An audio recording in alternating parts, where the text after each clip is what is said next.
Welcome to Thought Crime and Keto Crime, where Tracy does the sleuthing so you don't have to. Hey everyone, welcome back to Thought Crime and Keto and Crime. I am so sorry I missed Wednesday. I was planning to have this same video out to you guys, but unfortunately I had a severe allergy attack and spent most of my day sniffing and snorting and red eyes, red nose, congested. I would have been more of a hot mess to look at than I normally am, and certainly would have sounded like a hot mess. So had to push it off and put this out on Friday. Be back to my normal schedule today, Sunday, Reddit read on Tuesday, then back to normal true crime. As for my live streams, I'm probably going to start doing one on Thursday nights alone because my group stream is not wanting to cooperate. So I will get those started probably next week. I apologize for the delay there. I really do. But let's get into it. Today we're back to Cult Watch. And even though the majority of the world looks at this religion I'm about to talk about as a cult, it is actually just another mainstream Abrahamic religion. I don't really consider it a Christian church because of their doctrine, which we'll talk about, but it is definitely a mainstream religion. In fact, we are coming up on its 189th year. It was actually founded April 6, 1830 in upstate New York by a man named Joseph Smith. So I think you know what we're about to get into. Church of Jesus Christ of Latter-day Saints, also known as the Mormons. Let's get into it, shall we? Why two names, you may ask? Why are they the Church of Jesus Christ of Latter-day Saints, but more commonly known as the Mormons? Well, we're going to touch on that. They call themselves officially the Church of Jesus Christ of Latter-day Saints because unlike most other Christian-based religions, they do not believe that the age of saints, prophets, those kind of things ended with the Old and New Testaments in the Bible. They believe that there are still saints and prophets born and walking among us today, hence the name Church of Jesus Christ of Latter-day Saints, because they consider us in the last days, as most churches have considered us in the last days for many, many, many hundreds of thousands of years, but we're just not even going to get into that. Anyway, they're called Mormons because of their companion to the Bible, called the Book of Mormon. The Book of Mormon was supposedly written by the son of one of the last one of the last prophets that God set upon the New World, or North America as we know it today, way back in the same days as the Old and New Testaments. There were prophets here according to them, here in the United States, North America. And one of those prophets' name was Moroni. So Mormon comes from him. His son was actually the one that buried the Book of Mormon for Joseph Smith to find way back in the 1800s. So that's why there's the two names. But let's get into what they actually believe. Then we'll get into their history and where they stand. They have an unusual belief system. Basically, they believe in aliens. They believe there are alien worlds out there, that we are not alone in the universe, and that God, who they consider the Heavenly Father, or the major God, name is Elohim, is what they actually call God the Father, was one of many, many gods. They believe in multiple gods. Elohim is just one of many gods that was married to many, many goddesses. And he was given reign over Earth as his planet. They believe that when a person dies, they have the ability to become a god married to many goddesses of their own planet. So they believe if you are a member of the LDS Church, have the ability to die and become a god yourself. So Elohim was just one of many gods that happened to have dominion over the earth. And he supposedly had two children, Jesus and Lucifer. Yes, in the Mormon faith, or the LDS faith, Jesus and the devil are brothers, and they basically were vying for their father's, for Elohim's favor in becoming the savior or the leader or the ones that would actually put forth spirit children, which we are all, if you were born, you're considered a spirit child on this earth. Well, Jesus won his father's favor and was sent down to earth to be born in flesh form. Well, evidently Lucifer wasn't having it, and that's how they explain the great fall. He convinced about a third of the spirits or angels in heaven to fight with him against Jesus, and he was defeated and banished, where he became the devil. All those that fought with him became demons. Those that fought with Jesus against him became angels, and later on were born on earth as spirit children with the ability to become a god later on, a god or a goddess. They also believe in goddesses later on. At least they used to. Interesting how that would change later on. Then there was the third of spirit beings or angels that only kind of halfway fought or sort of sat that one out. They were cursed with dark skin. Now, I'm not saying this because I believe in it. I'm saying this because this is what I've studied and what I've read. They believed that people with dark skin are descended from these lukewarm spirits and will never have the ability to become a god themselves. And that's how they explain the black or dark skin races. Now, they've backed this up a lot, as you can imagine, over the years, but it's still there in their doctrine if you dig far enough. So they believed that dark skins were the actual people or the actual angels that only halfway supported Jesus, and so they really weren't true, if that makes sense. And also later on, after Elohim and his goddess wife, who is unnamed, came down to earth in flesh form, they became Adam and Eve. The same creation story there. You had old Lucifer coming up to basically fool his father's prodigy, the fall. It's all pretty much the same there, except they believe the Garden of Eden was somewhere near Branson, Missouri, instead of in the Middle East.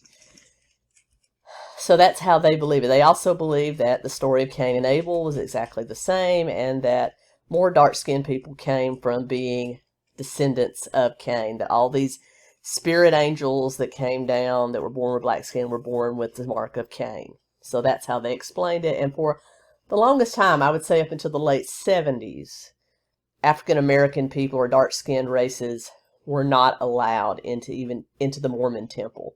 Like I said, they've backtracked on that a lot, but it's there. And so Jesus was chosen after Elohim and his wife created mankind below, and then they needed the Savior.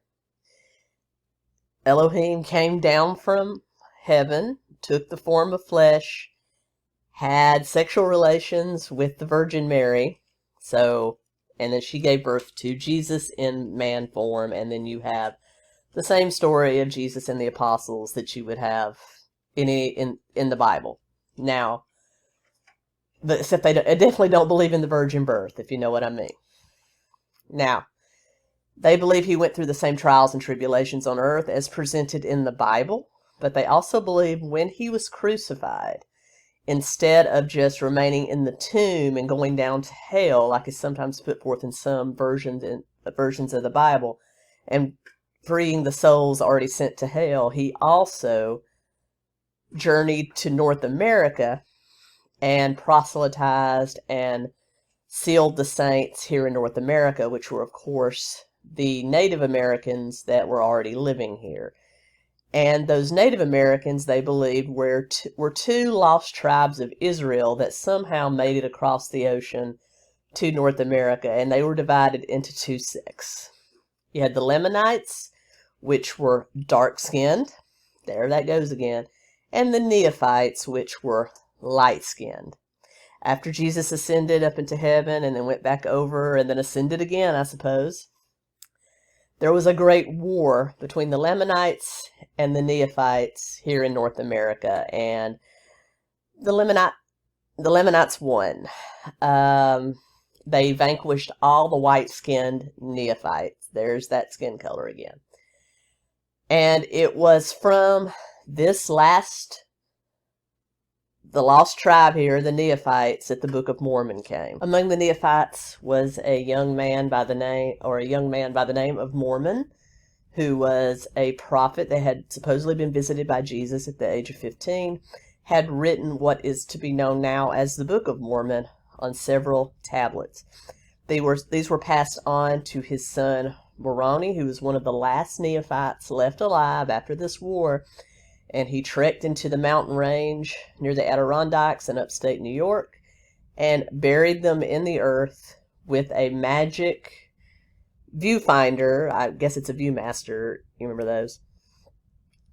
That would help someone appointed by God later on to find them and know what happened here in North America. According to this, Moroni died and then later on returned to earth as an angel and appeared to a young prospector, a young gold prospector who was famous for telling tall tales by the name of Joseph Smith in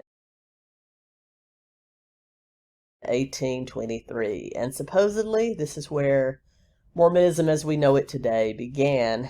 He supposedly found these books, or these tablets, using Moroni's guidance. He found them. He also used that little magic Viewmaster to read them and translate them, even though they were written in a secondary Egyptian language. And he himself, Joseph Smith, constructed what we know as the Book of Mormon. And that is their companion book to the Bible. Among other tall tales, other than finding these books, Joseph Smith also said that he was spoken to by both Elohim, God, and Jesus, that kind of directed him that he was their modern day prophet and he should build up a church for them, that all the other Christian religions had it wrong and that they were going to teach him to do it right. And the official Church of Jesus Christ of Latter-day Saints was born. So basically, it started in upstate New York. Joseph Smith gathered a few followers. Among the other things that they talked about, they considered Joseph Smith equal, even superior to Jesus in a lot of ways. He's often quoted as saying that I can save mankind a lot better than Jesus ever did. I mean, I'm paraphrasing, but he was quoted as saying that. And as you can imagine, people in upstate New York weren't having it. Still a very strong Presbyterian and just basic Protestant influence. So Joseph Smith and his followers, including his multiple wives, because they did believe that polygamy was the way of God, soon left New York and headed for the Midwest and later on the Far West. But they settled in Missouri. And that's where he established the doctrine that the actual Garden of Eden had been near Branson, Missouri, instead of in the Middle East. They lived very peacefully in Missouri for a while, gathered followers, practiced polygamy, practiced their type of doctrine, but the people of western Missouri and later on Illinois weren't having it. In 1833, Missouri began an expulsion program where they were told to physically, even with force, expel the Mormons from the state of Missouri. And this spread to Illinois. By 1839, you had people calling themselves saints from the Mormon Church trying to forcibly settle themselves in western Missouri and Illinois. And then you had, by 1839, the actual governor of Illinois and Missouri ordered all members of the Church of Jesus Christ of Latter-day Saints to be forcibly expelled from their states. They fought it for a while. They fought it in the legislature. They fought actual battles. But it came to a head on June 27th, 1844, where Joseph Smith and his brother Hiram were murdered by a mob in Carthage, Illinois. And after this happened, the Mormon Church was kind of in an uproar because not only had they lost their prophet, they had also lost their heir apparent, who was Hiram. And you basically had a secession of Mormons. Mormons splintered into several different sects. And you had the saints, the people that called themselves saints, that were more brutal, more in your face about protecting their faith, kind of rise to the top of the splintered LDS church. And the leader of the saints was a man by the name of Brigham Young. He was a member of the 12 Apostles of Joseph Smith, so he was quite well known.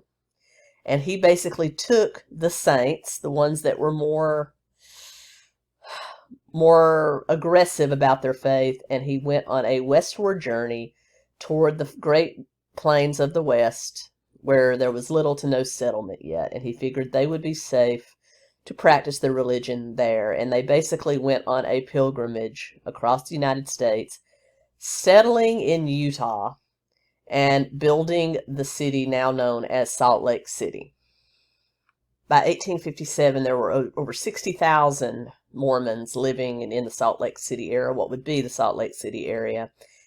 And they were practicing polygamy. They were practicing their own brand of religion. They built huge churches, huge temples. And by the late 1857, there were already tensions between them and other settlers over land, over religion, and they got themselves into another sort of squabble. Brigham Young himself had risen to be a territorial governor by this time, because Mormons were the huge majority of the population in Utah.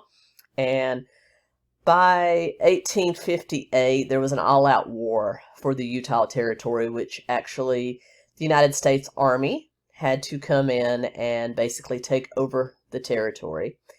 And as a compromise to end the war peaceably, Brigham Young offered to step down from being territorial governor, which he did, and a non-Mormon governor by the name of Alfred Cumming was appointed. However, being the majority of the population, Mormon control of Utah was pretty well established. By the time Brigham Young died in 1877, the Utah held the greatest concentrations of Mormons in the country. It's still that way today, although there are factions in Idaho, in Arizona. The Mormon church is huge out west. And that's kind of the way Utah has always been. But they didn't stop people from still attacking the Mormon way of life. In 1878, the United States Supreme Court ruled in Reynolds versus United States that freedom of religion does not allow people to practice plural marriage outside of the law of the United States, and they officially outlawed the use of religious freedom for a defense of plural marriage, and plural marriage became illegal in the state of Utah when it was admitted as a full-fledged state in 1896. This made a lot of Mormon factions split off and go out and sort of practice their own thing, because the mainstream Mormon church agreed with the state and later on outlawed polygamy itself. But there were still some fraction groups that believed that they had the right to practice plural marriages, and they went out and formed compounds, separatist units, where polygamy is still practiced today. Although the traditional Mormon church has severed all ties with these with these splinterists, as they call them. However, it is these faction groups that get a lot of the attention. There's been many of them busted for basically enslaving young girls by the age of 12 and 13, marrying them off to old men. They're not allowed to practice birth control. Girls are not educated, which is ironic, because during Brigham Young's reign as top Mormon, they basically did away with the doctrine of the goddess. Remember, way back that there were gods and goddesses. They did away with the Heavenly Mother or the goddess doctrine, and women kind of became a subjugated gender, as they were in a lot of religions. And so they did away with that. And so also in the 1970s, they kind of backtracked off their whole dark skin doctrine, saying that that was a misinterpretation. It was it was wrongly read so that, yes, African Americans can absolutely achieve godhood, which is what everybody in the Mormon Church's ultimate goal is. And they also started, during Brigham Young's heyday, the art of what they call excommunicating, which is basically throwing out any member of the Mormon Church that did not stay in straight line with the mainline Mormon Church. So the polygamists, these polygamous factions that we talked about, they were excommunicated, splintered off from the normal group. Anybody found guilty of the sin of, let's say, homosexuality, or any other sin that the Mormon Church considered wrong, could be thrown out. So they started kind of severing what they thought were bad elements from the church. And that brings us up to the modern times. Utah is still the center of the Mormon world, with their Grand Cathedral being right there in Salt Lake City. They've become less of what you would consider a militant group and more of just a normal conservative religious group. They still practice their doctrines a lot in secret. If you're not a member of the Mormon Church, you cannot enter the Mormon temple during ceremonies, because a lot of that is still very secretive. I'm sure it goes back to their actual doctrine, which we've already talked about. By the time they are teenagers, all young men and women are sent on missions. They are probably the most proselytizing religion out there. They've even had plans to send missionaries into space to proselytize to aliens that they believe are out there. I mean, they believe in bringing everybody into the fold. And yes, they do the strange things like the Mormon underwear, which have like symbols on them about their actual doctrine. They believe that it reminds people to maintain sexual purity. And they've taken a very conservative, anti-establishment stance on things like same-sex marriage, euthanasia, really gambling, really anything that they consider to be debauchery, they are against. And as a result, Utah is a very conservative state. But you have a lot of Mormons in big business. Marriott Corporation started as a Mormon company. You have Mitt Romney, who is a very well-known senator from the state of Utah, who ran for president and is still very popular. So you have Mormons becoming a lot more mainstream. There's even a musical out there called The Book of Mormon, which, by the creators of South Park, which is very definitely poking fun at the Mormons, but they've actually taken kind of a lighthearted interpretation of that, saying, well, the Book of Mormon may be funny to you, but it'll also get you into heaven. So, I mean, they're kind of, they have a good sense of humor about that, let's just say. They are pacifists. They do not believe in war, so you'll find very few Mormons serving in the U.S. Armed Forces or in the police force or anything like that. They really want people just to grow up, live a godly life, and try to bring people into the fold. Now, like I said, a lot of people consider this a cult, and I guess a lot of its activities are cult-like, but I kind of hesitate to call it a full-fledged cult. Of course, it's a religion just like a lot of the Islamic religions that control a lot of, and Christian religions that control a lot of aspects of your life. So in that way, yes, it does control personal behavior, but is it an actual cult? No, I'm going to call it just a mainstream religion, though one that is very interesting to study, and I had a lot of fun looking into this. As I said, they are considered now just a mainstream religion, though with a lot of weird beliefs. I would say they're not as weird as Scientologists, but they're certainly more weird than I would want to be associated with. But their largest concentration still is the state of Utah, Arizona, Idaho. You do have those splinter organizations that are always getting themselves into trouble for polygamy and child endangerment, things of that nature, but the Mormon Church, the mainstream Mormon Church, as I said, has already excommunicated those and does not claim ownership of those. It's just like, different sects of different Christian denominations that kind of go off the deep end a little bit. I mean, yes, they might believe some of the same things, but, Westboro Baptist Church, you're going to find very few actual mainstream Baptist organizations that would claim the Westboro Baptist Church. So it's kind of like that. Anyway, I hope you enjoyed that brief look into the Church of Jesus Christ of Latter-day Saints. It was quite interesting. I enjoyed it. So I hope you'll continue to watch. Come back if you want to support the channel or the podcast. Links are below for that. Thank you so much, guys. I appreciate it. Keto Comic.